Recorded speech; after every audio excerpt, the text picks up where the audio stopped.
Liberal Viewer presents.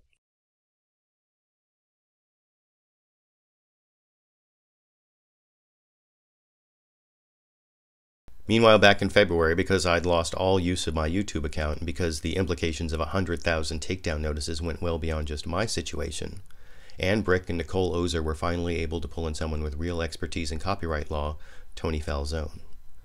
Tony Falzone is an attorney with the Stanford Fair Use Project who was already working on a similar case representing Brave New Films and MoveOn.org fighting a Viacom takedown notice against their YouTube video, Stephen Colbert Stop the Falsiness.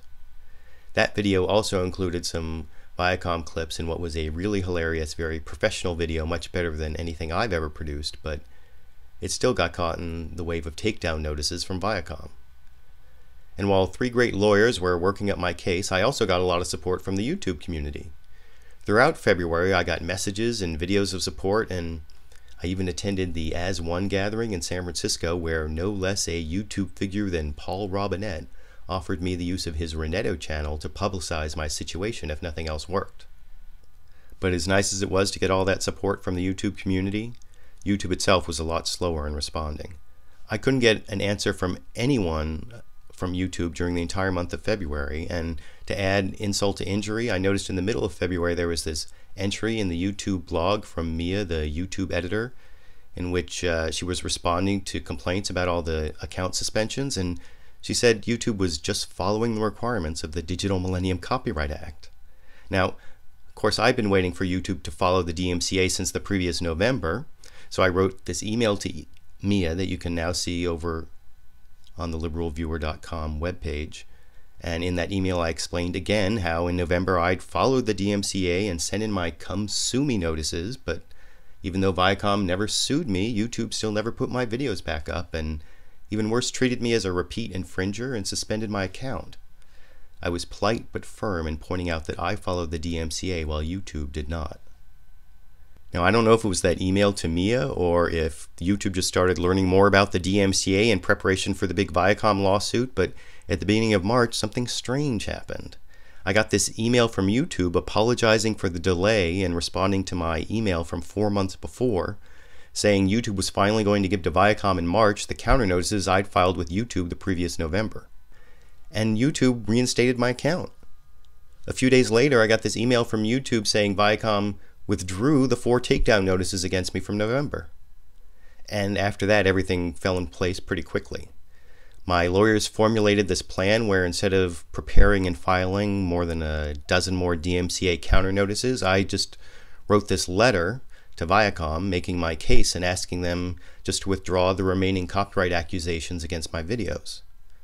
You can find that letter again over at my liberalviewer.com webpage, where you'll also find a link to a letter in my support that the ACLU and the Stanford Fair Use Project sent to Viacom later, saying, among other things, that while fair use issues can often be more gray than black or white, it is essential to err on the side of caution where political speech is concerned.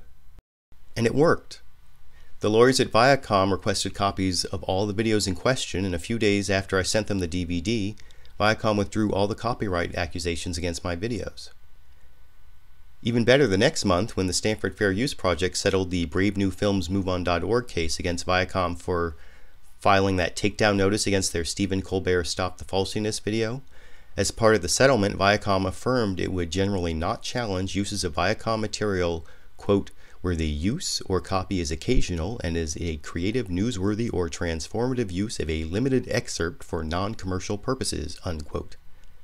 And that policy only makes sense, as Jon Stewart explained back in March on The Daily Show. To me, the situation, there's a ton to gain for both companies. Viacom, they put their content on YouTube, it gets exposure, people know about their programming, it's a win for everybody in this situation. And honestly, that's why I stuck with this fight, even when I risked getting sued by a huge corporation. It's not that my videos are so great or important, but it's now, when the age of user-generated content on the internet is really just beginning, we need to take a stand to protect free expression for the little guy who risks getting trampled by these big corporations as the big corporations figure out and pursue what makes a profit for their shareholders. And that's why I was particularly pleased to see the ACLU, the Electronic Frontier Foundation, and several other groups come together just in October 2007 to put out some best practices titled fair use principles for user-generated video content, including recommending a wide berth for transformative creative uses. Filters must incorporate protections for fair use. And you need an informal Dolphin hotline for fair users who get caught in a net meant to trap copyright infringers. Now, I'm not sure a group as diverse as the YouTube community can unite behind any common cause, but I know these copyright issues have affected a lot of YouTubers, so I have to ask. If the YouTube community of video producers and their viewers can unite behind any common cause, shouldn't it be working for clearer laws that not only protect intellectual property for corporations and artists, but also give protection and guidance to the little guys who engage in fair use while also adding their own thoughts and creativity to their user-generated content? And for those who think it would be an uphill battle against the corporations, shouldn't corporations be bending over backwards to get their fans to engage in creative, newsworthy, or transformative uses of limited excerpts of their copyrighted material? YouTube, you decide.